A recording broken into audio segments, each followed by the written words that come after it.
L'intercession prophétique. Si tu souhaites voir plus de percées quand tu pries pour quelqu'un, alors écoute cette capsule. L'intercession, c'est le fait de se tenir et être le médiateur entre Dieu et les hommes ou encore un peuple.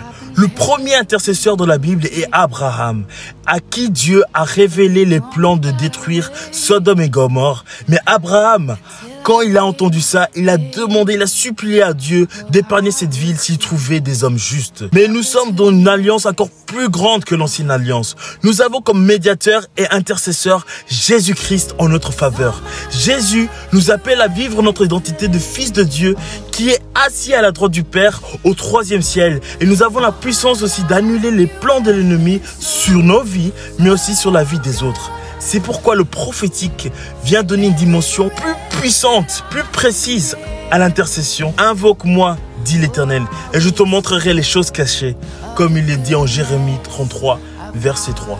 Et donc, comment se passe concrètement l'intercession prophétique ?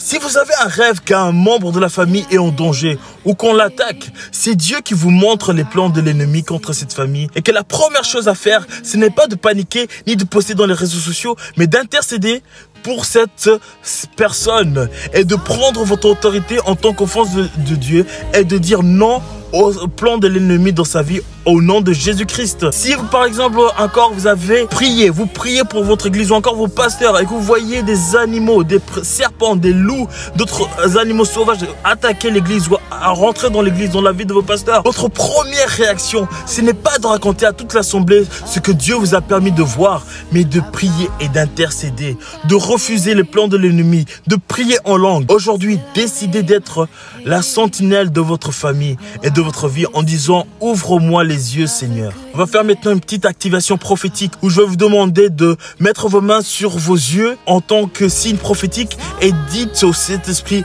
Saint-Esprit, ouvre-moi les yeux afin que je puisse voir les plans de l'ennemi qui veut attaquer soit ma famille ou encore moi-même. Vous savez, un sentinelle, on ne voit plus ça en Europe. Mais en Afrique, notamment au Congo, ce sont les militaires qui gardent un quartier et ils doivent veiller matin, midi et soir qu'il n'y ait pas d'attaque ou de perturbateur dans ce quartier. S'il voit une attaque venir, il va d'abord neutraliser l'attaque, mais s'il voit que c'est au-delà de ses capacités, alors il va prévenir tout le monde dans le quartier qu'il faut partir et il va demander aussi en même temps du renfort. Soyez l'intercesseur prophétique de votre entourage car ils en ont besoin.